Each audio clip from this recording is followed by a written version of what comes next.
1903년 라이트 형제가 최초의 동력 비행기를 세상에 선보인 이후로 1914년에 세계 제1차 대전, 1939년에 세계 제2차 대전을 거친 비행기는 그 기술에 있어 급속도로 발전을 거치게 되었다. 엔진에서 나오는 힘으로 프로펠러를 돌려 추진하는 비행기는 공중에서 적의 위치를 훤히 볼 수 있으니 정찰용으로서 안성맞춤이었다. 이는 바다에서도 마찬가지였다. 육지와는 다르게 장애물이 없는 바다는 항공 정찰의 효율은 더 높았기 때문에 수평선 너머의 적도 찾을 수 있기 때문이다.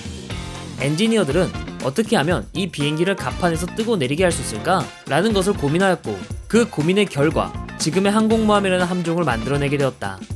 이렇게 수요가 많은 비행기라는 기계는 짧은 시간 내에 혁신을 거듭했고, 2차 세계대전이 벌어지기 직전에는 폭탄을 적재해 바다의 성 전함보다 더 먼 거리를 날아가 공격할 수 있게 되었다.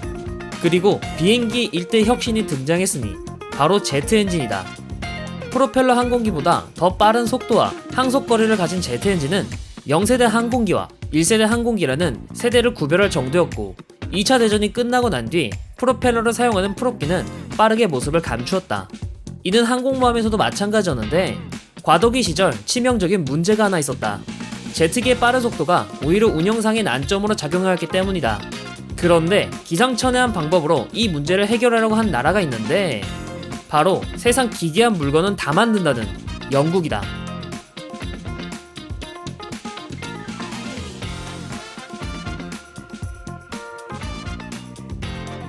(2차) 대전 이후 항공모함이 현대전의 핵심이 될 것은 그 누구도 부정하지 않았다. 그렇기 때문에 해군 내에서는 전시에 사용한 프롭기를 빠르게 퇴역시키고 제트기로 넘어가는 것을 부정한 사람도 아무도 없었다.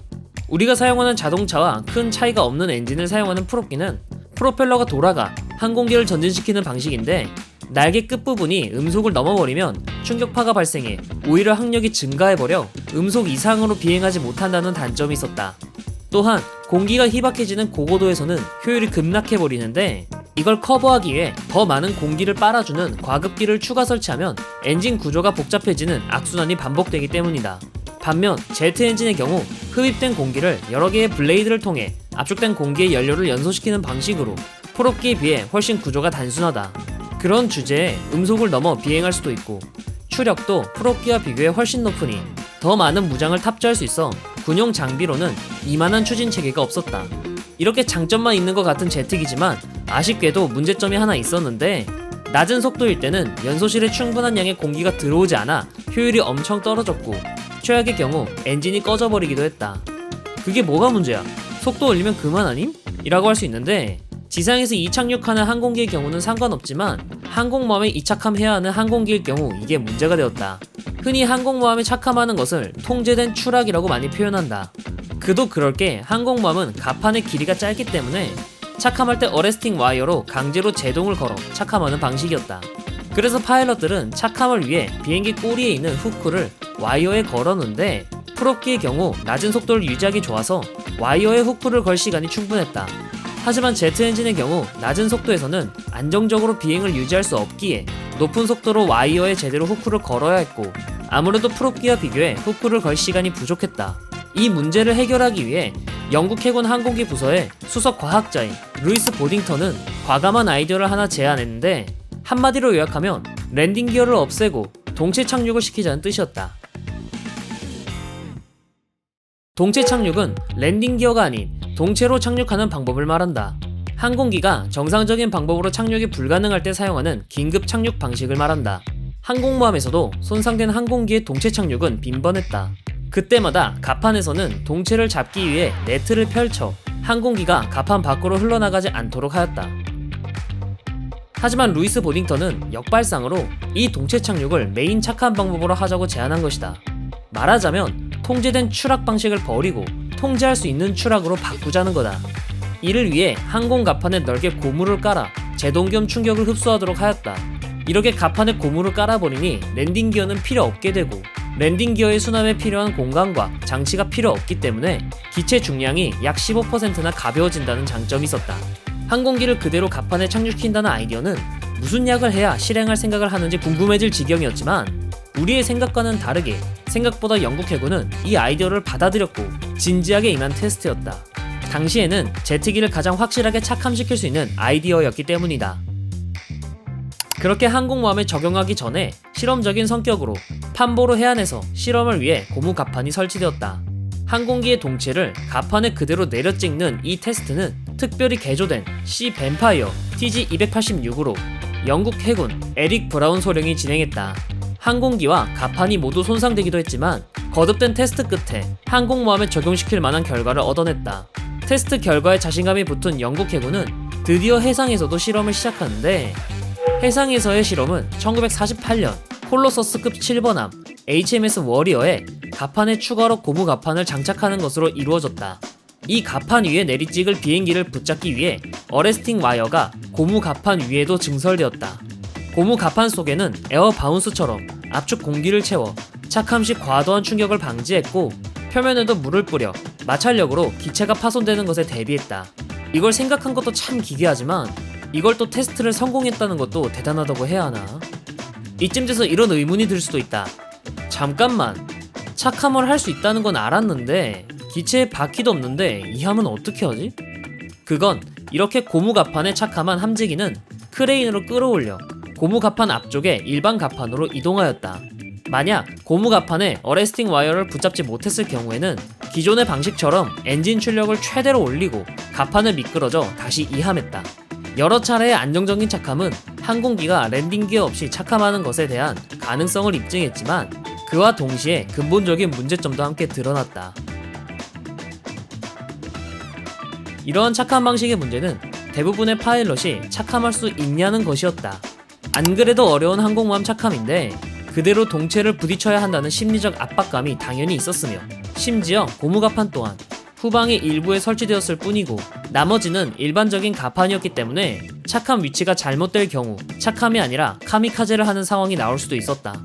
또한 랜딩 기어가 없기 때문에 갑판과 경납고에 주기할 때도 문제가 발생했는데, 항공기가 착함하면 다음 착함을 위해 얼른 경납고로 이동하던가 진로 방해가 되지 않는 위치에 빨리 배치해야 한다.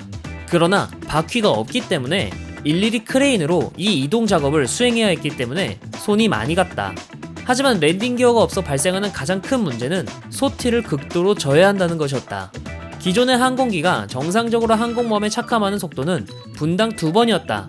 이론상 보딩턴 박사는 첫 번째 전투기가 와이어에 훅을 걸고 두 번째 전투기가 항공모함의 1km 후방에서 접근할 때 16초 만에 갑판을 비워야 한다고 주장했다. 하지만 현실은 고무 갑판을 비우는데 5분이 걸렸다. 크레인에 함재기를 걸고 갑판에 들어올려 주차 구역까지 옮기는 시간이 너무 오래 걸렸기 때문이다. 이는 제 아무리 콜로서스급 항공모함이 경항공모함이라고 하더라도 용인할 수 없는 시간이었다. 이 문제에 대해 해군 항공기 부서는 다양한 아이디어를 내놓았고, 그중 하나가 우리가 익히 아는 경사갑판이다. 기존의 직선 갑판에서는 착함한 함재기를 갑판의 앞쪽까지 옮겨서 주기해야 했지만, 경사갑판은 주기된 함재기들이 착함하는 함재기의 경로를 가리지 않기 때문에 크레인으로 옮겨야 하는 거리도 단축되었다. 그럼에도 여전히 고무갑판에 대해 착함이 어렵다는 문제와 함재기가 자력 이동이 불가능하다는 문제는 해결되지 않았고, 이 문제 또한 해상에서의 항공기 운영에 있어 치명적인 문제들을 일으켰기 때문에 고무갑판에 대한 아이디어는 1954년에 폐기되고 말았다. 그렇다면 다른 나라들, 특히 미국의 경우 이 문제를 어떻게 해결했을까? 미국은 영국과 달리 아주 심플하게 해결했다. 제트기가 착함 속도가 빨라서 후크 잡을 시간이 부족하다고? 그러면 항공모함을 더 크게 만들어서 잡을 시간을 더 주면 되겠네? 저속 비행 시 제트 엔진의 특성상 불안정하다고? 그러면 가변 흡입구를 사용해 공기량을 조절하면 되겠네 라고 말이다. 심플 이즈 베스트라고. 사실 이 모든 것의 원인은 항공모함에 착함할 때 랜딩존이 비좁아서 발생하는 문제다. 그러면 답은 아주 간단하다. 착함할 수 있게 더 크게 만들면 되는 것이다. 현재 니미츠급 항공모함이 무려 10만 톤이나 나가는 이유도 바로 이 때문이다. 결국 고무 갑판과 랜딩 기어 없는 항공기 개발은 상기된 문제를 해결하지 못하고 결국 취소돼 버린다. 비록 고무 갑판은 실패했지만 경사 갑판에 대한 아이디어는 살아남아 1952년 HMS 트라이엄프와 USS 미드웨이의 갑판에 경사진 라인을 그려 실험되었다. 그러니까 라인은 경사졌지만 착함 장치는 갑판의 중심선과 일치하던 것에서 발전해 USS 엔티덤은 라인을 따라 설치된 기초적인 장치로 완전한 착함에 성공해 경사 갑판의 효율성을 입증했다. 경사 갑판은 갑판의 전방에서는 이함을 수행하면서 후방에서는 착함을 동시에 수행할 수 있었고, 착함하는 파일럿들의 전방에 장애물이 없으므로 심리적으로 조금 더 편안하게 할 수 있었다. 자신의 효율성을 입증한 경사갑파는 처음부터 이를 장착한 HMS 아크로열 이후로 진수되는 대형 항공모함들의 필수적인 요소가 되었다. 항공모함을 크게 만든다는 심플한 방법을 택한 미국도 경사갑파는 항공기 운영에 있어 이점이 많았기에 주저없이 택한 구조이다. 온갖 기괴한 것은 영국이 다 만든다는 말이 있다. 갑판을 곰으로 만들고 거기에 통통 떨어진다는 정신나간 실험은 결과적으로 영국이 영국한 기행이었다. 하지만 이는 더 빨라진 함재기에 의해 생긴 운영상의 난점을 어떻게든 해결해 보려고 고심 끝에 나온 아이디어였다. 영국도 할 수만 있다면 그냥 항공모함의 크기를 속 시원하게 늘려서 해결하고 싶었겠지만 전후 쪼들리는 경제 사정의 압박 탓에 항공모함을 키우기는커녕 있던 것들마저 퇴역 절차를 밟을 수밖에 없다는 현실적인 이유도 한몫했다. 비록 고무갑파는 실패한 아이디어로 끝났지만 이러한 기행 끝에 현대 슈퍼캐리어의 기초가 되는 설계를 낳게 되는 게 아닐까? 유럽 전체를 휩쓴 전쟁이 한창이던 1차 세계대전 당시 항공기가 무기로서 등장하자 당연히 그에 대항할 무기체계가 필요했고 기초적인 형태의 대공포들이 곧바로 등장했다. 1차 대전의 보격기들은 매우 느리고 단순했지만 보격기가 제 아무리 느리더라도 자동차보다 빨랐고 아무리 나무와 천조거리로 만들어진 보격기라 하더라도 기관총 몇 발로 곧바로 추락할 정도로 허접인 물건은 아니었다. 때문에 비행기를 확실히 격추시키기 위해서는 강력한 한 발로 박살낼 필요가 있었다. 대구경포는 무거운 포를 쓰는 만큼 특성상 장전이 느려 그 강력한 한 발을 맞추기가 매우 어렵다는 문제가 있었다. 연사속도와 위력은 반비례하는데 비행기를 격추시키기 위해서는 이 둘 모두 잡아야 하기 때문이다. 물론 미국처럼 연사력을 최대한 끌어올리면서 구경도 127mm에 대수상전도 가능한 괴물같은 5인치 함포가 개발되긴 하지만 대공포는 항공기의 발전과 함께 발전하면서 대구경포가 장거리에서 적기를 위협하고 중소구경포가 화망을 놓는 식으로 분업을 하는 게 국룰이었다.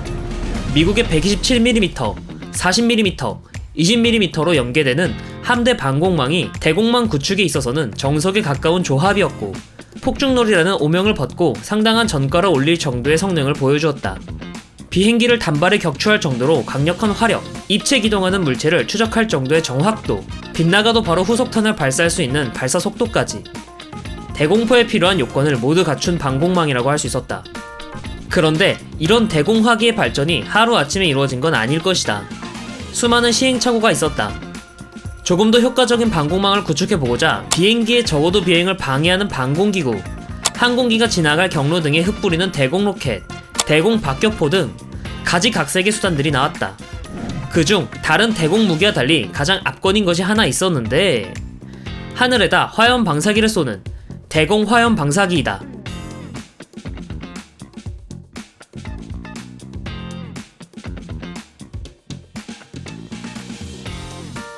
(1940년 5월) 영국은 덩케르크에서 대대적인 철수를 감행한 후 프랑스를 완전히 독일에게 넘겨주게 되었다.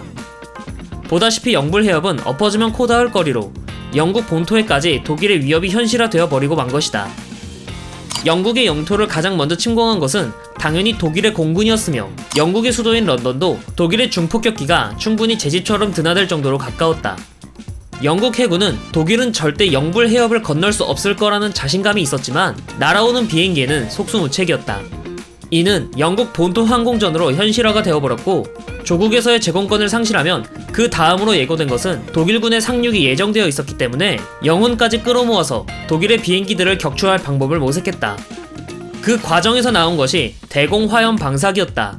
대공화염 방사기. 불로 비행기를 태워버린다는 논리였다. 아무리 제정신이 아닌 발상을 수시로 일삼는 영국이라도 이걸로 중폭격기를 잡겠다는 생각은 당연히 없었고 낙하산을 타고 천천히 떨어지는 공수부대나 폭격을 위해 저고도로 내려오는 급강한 폭격기 등을 요격하는 것이 주 목적이었다. 비행기에 닿을 만큼 높게 멀리 불길을 분출하기 위해서는 보병이 쓰던 화염방사기의 구조 정도로는 어림도 없었기 때문에 라곤다사에서 별도의 구조를 채용한 화염방사기를 제작했다. 이 화염방사기에 가장 큰 관심을 보인 것은 바로 영국 해군이었다. 바다에서 공수부대로 잡을 생각인가? 라고 생각할 수 있지만 그게 아니고 뇌격기를 잡기 위해서였다. 뇌격기란 어뢰를 주무장으로 장착한 항공기를 말한다. 항공모함 여명기 시절 아직 항공기의 엔진은 성숙하지 않았기에 폭탄 적재량에는 이래저래 한계가 많았다. 실제로 무게의 한계 때문에 2250파운드, 그러니까 1톤 정도의 폭탄만 적재할 수 있었다. 물론 이 정도 돼도 적함을 무력화시킬 수 있긴 하다만 애초에 1톤짜리 포탄이 꽂혀도 버틸 수 있게 설계된 게 전함인지라 항공 폭탄만으로는 제대로 격침시키기는 힘들었다. 하지만 적함을 공격하는 방법이 포탄이나 폭탄만 있는 것은 아니었다. 바로 어뢰다.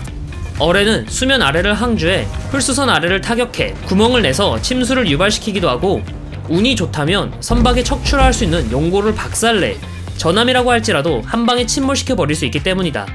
게다가 함포처럼 크고 무겁고 복잡한 기계 장치도 필요하지 않아 구축함과 같은 작은 군함들로 장비할 수 있어서 제 아무리 전함이라고 해도 어뢰 공격에 대해서는 긴장할 수밖에 없었다.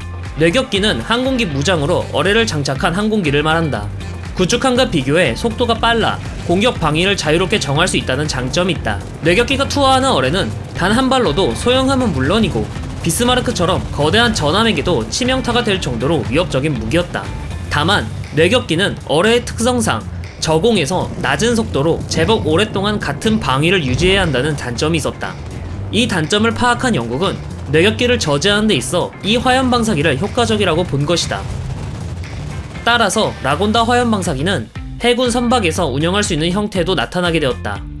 또한 지상에서는 전용 트럭에 무장되어 자주 대공포와 같은 역할을 수행하도록 하였으며 88mm 대공포도 그랬던 것처럼 포신을 내려서 분사하면 보통의 화염방사기의 역할도 수행할 수 있었다. 이렇게 개발된 대공 화염방사기, 개발사의 이름을 따라 통칭 라곤다 화염방사기라고 불리는 이 대공 무기는 경유와 타르를 섞은 가연성 액체를 30에서 60m 높이까지 초당 36리터를 뿜어내는 성능을 가지고 있었다. 악명 높은 처칠 크로커다일의 화염방사기 사거리가 약 200m였으니 겨우 60m밖에 안 돼? 라고 생각할 수 있지만 공중의 수직으로 분사하는 것이었으니 이것만 해도 상당히 멀리 나가는 것이었다. 수천도가 넘는 초고열과 빈틈없이 뿜어지는 불덩어리는 대공포에 필요한 요건을 갖춘 것처럼 보였다. 아무튼 이렇게 야심차게 만들어진 라곤다 화염방사기는 너무 효과적일 것이라고 생각해 곧바로 성능 테스트에 들어갔다. 하지만 테스트에서 화염방사기는 전투기가 나는 고도 근처에 닿지도 않아 파일럿이 점점 고도를 낮춰 화염 근처를 지났음에도 효과가 없어 너무 쓰레기 같다는 평가를 받았다. 그러나 영국군은 테스트 파일럿이 대공 화염방사기의 존재를 미리 알고 피했기 때문에 실패한 것으로 결론짓고 2차 테스트를 강행했다. 2차 테스트에서는 테스트 파일럿에게 대공 화염방사기의 정체를 비밀로 하고 다시 성능 테스트를 실행했지만 이번에는 더욱 처참한 성능을 보여주고 말았다. 화염방사기의 존재를 몰랐음에도 전혀 위협이 되지 않아 오히려 전투기가 화염에 휩싸이고도 날개만 불타고 파일럿은 무사한 채로 착륙했다. 2차 테스트의 파일럿은 오토바이로 불의 고리를 통과하는 서커스를 직업으로 삼던 전직 스턴트맨이었는데 영국군은 독일 공군에 불 속에 뛰어드는 스턴트맨은 없을 거라는 되도 않는 자기 합리화를 내세우며 결국 이 화염방사기를 해군의 일부 소형함에 배치했다. 라곤다 화염방사기가 최초로 배치되자 해당 함정들의 함장은 이를 매우 반겼었다.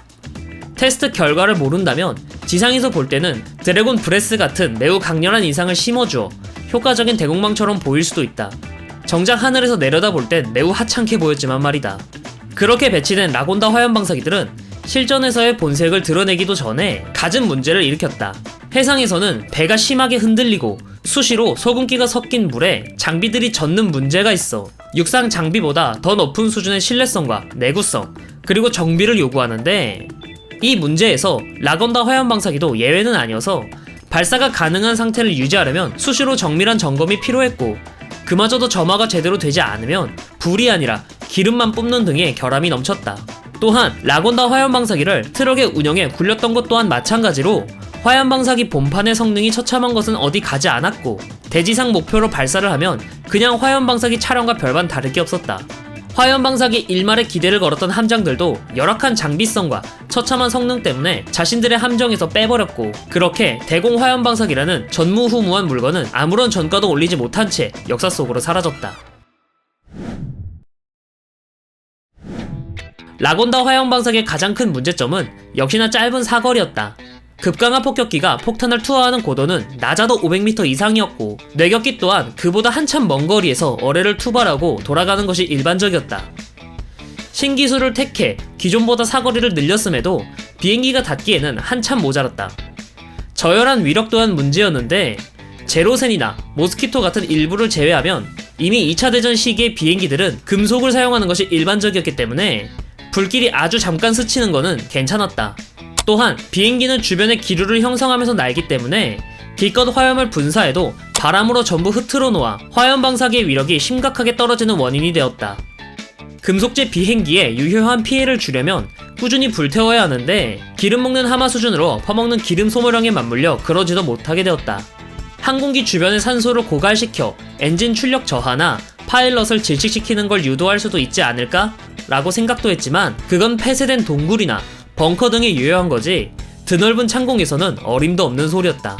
처칠 크로커다일만 해도 전차의 후방에 추가 연료 탱크를 연결해서 끌고 다녔음에도 연사시 80초 만에 전부 소진할 정도로 기름을 퍼먹는 것이 화염 방사기라는 무기였다.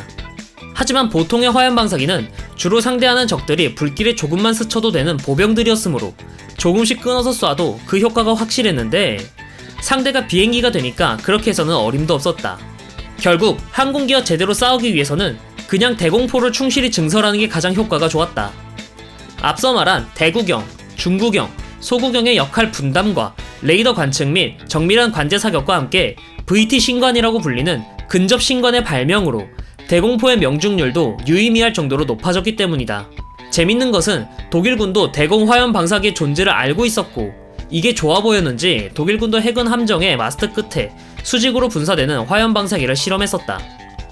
그리고 그 결과는 장성들이 기름을 흠뻑 뒤집어 쓰는 것으로 끝이 나면서 조용히 사라지고 말았다. 이외에도 영국이 개발한 대공 로켓인 제트 배터리, 1차 대전부터 사용된 방공기구 등이 있었는데 대공 로켓에 지금의 지대공 미사일 같은 유도 기능 따위는 당연히 없어 대충 비행기가 오는 방향으로 로켓을 내다버리는 수준에 불과해 당연히 전과는 없었다. 아이러니하게도 영국의 기기묘묘한 방공망 3대장 중 가장 효과가 좋았던 것은 방공기구였다. 지상까지 이어지는 여러 가닥의 케이블을 엮어 최대 4,500m까지 띄울 수 있었던 이 풍선은 적기의 경로를 제한하고 공중에 장애물을 설치함으로써 심리적인 압박을 주는 것이 목적이었다. 길막 정도에 불과한 풍선이었지만 독일이 V1 로켓을 마구 던져댈 때에는 일부 로켓들을 몸으로 받아내며 얼떨결에 방패가 되어주기도 했었다. 또한 아르덴 대공세 당시 아군의 위치를 표시하기 위해 띄우기도 하는 등 여러모로 요긴하게 쓰였다.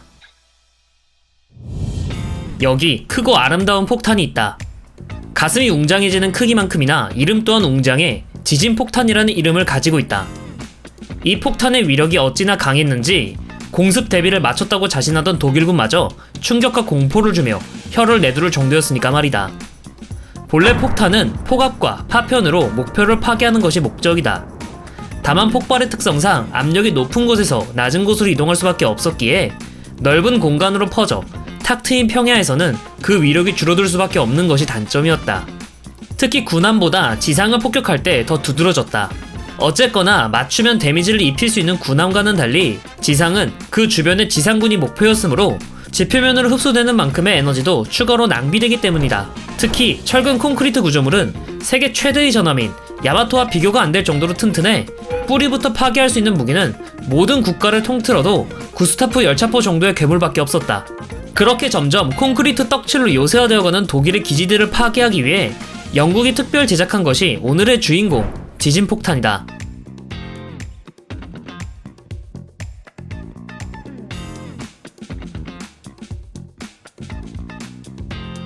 벙커 또는 요새는 까다로운 존재였다. 대량의 콘크리트를 부어 만들었기 때문에 매우 견고했고 웬만한 폭탄으로는 구조물을 날려버리기는커녕 피해를 주는 것도 힘들었다. 앞서 말했듯 폭탄은 지상에 닿자마자 폭발했고 대부분의 폭발력은 공중으로 분산되기에 제대로 된 피해를 주는 게 힘들었다. 그렇기 때문에 요새를 돌파하는 건 피해를 각오해야 하는 것이었고 1차 대전 때 엄청난 희생을 치른 이유도 벙커의 역할을 기관총과 철조망이 대신했기 때문에 그런 거였다. 전쟁이 끝난 후 프랑스가 막대한 비용을 지불해 만든 마지노선도 이런 이유 때문에 탄생한 거다. 독일도 마찬가지였다. 영국 공군의 폭격을 수시로 받는 독일도 중요 기지에 방공호 등을 갖춰 대비하고 있었다. 영국 공군은 이걸 어떻게 하면 박살낼 수 있을까를 고민하였다.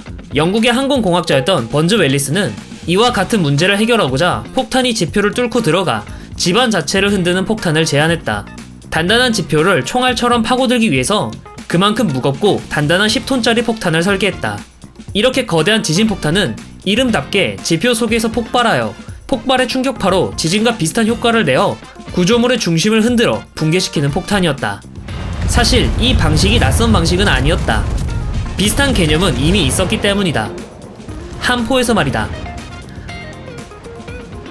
알다시피 이때 전함들은 두터운 장갑을 두른 해상 요새였다.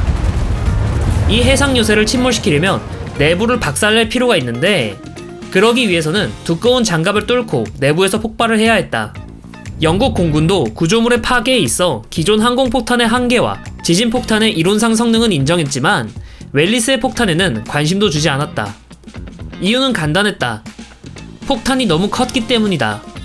영국 공군의 주력 중폭격기인 아브로 랭커스터의 폭장량이 6.4톤이었는데 그 숫자를 한참 넘은 무게인데다 보다시피 폭탄창 안에 들어가지도 않는 사이즈를 가졌다.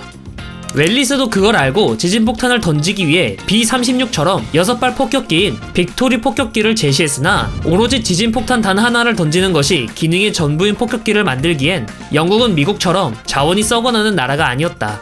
당연히 이런 걸 들고 어떻게 나냐며 기각됐고, 이론상 완벽했던 지진폭탄은 묻히고 마는 줄 알았으나 지진폭탄이 다시 영국 공군의 눈에 들어오게 된 계기는 물수제비 폭탄 덕분이었다.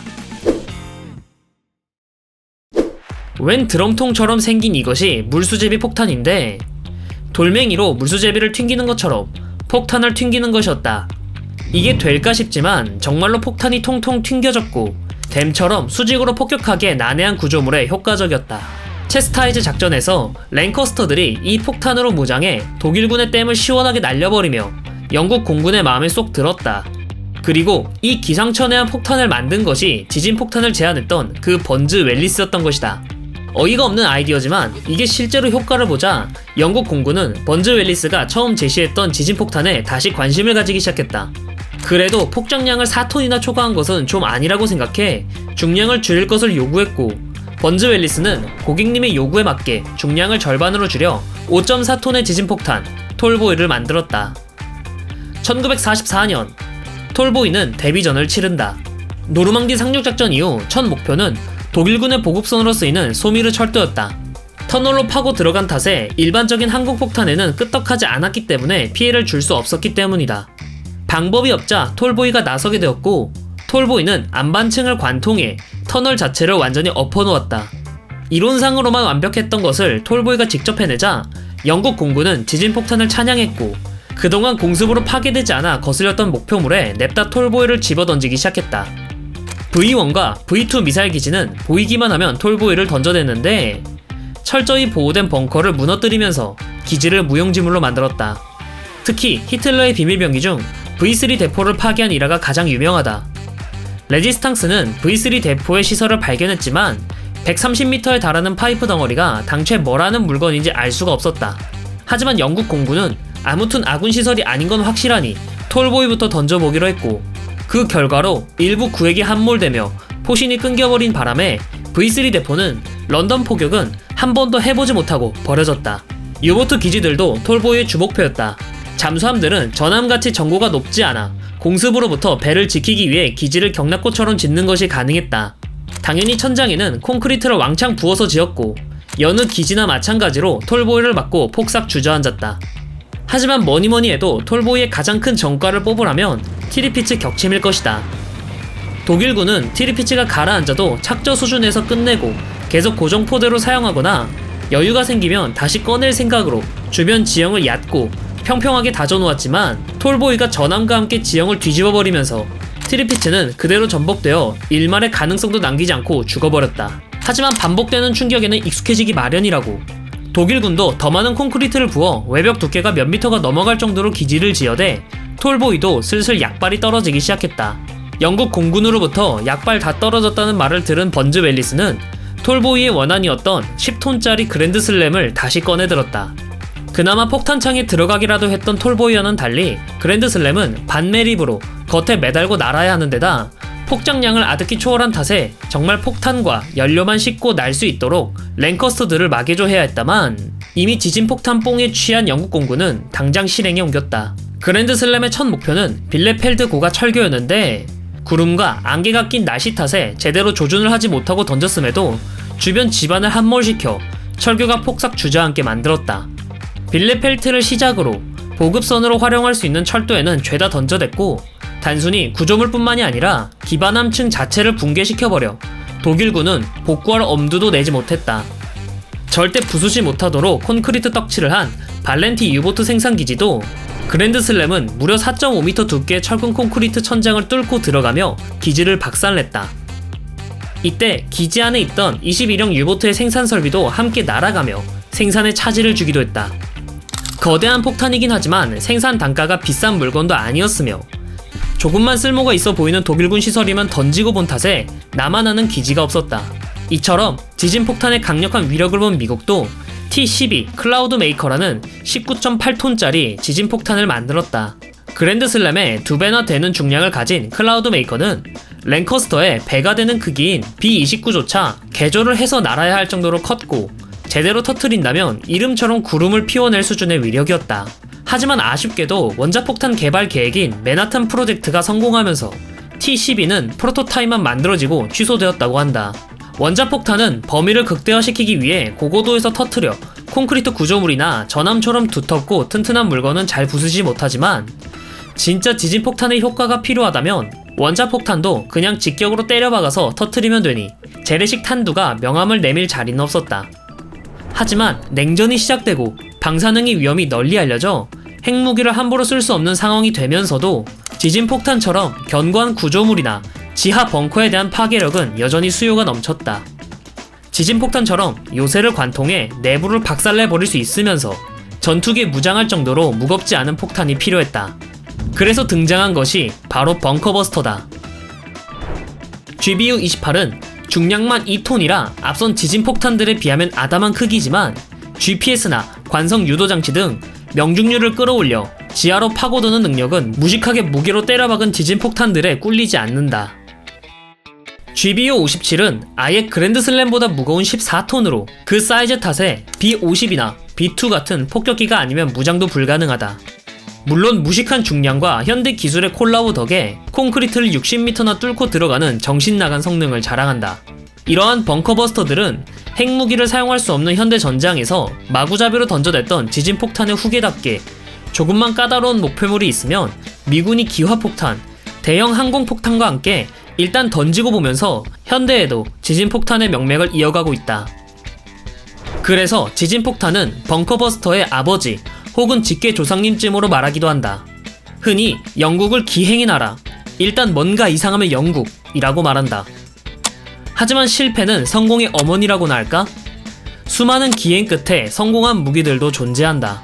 지진폭탄은 성공한 기행 중 하나라고 볼 수 있다. 때로는 영국처럼 우리도 기행을 통해 새로운 삶의 방법을 찾을 수 있을지도 모른다.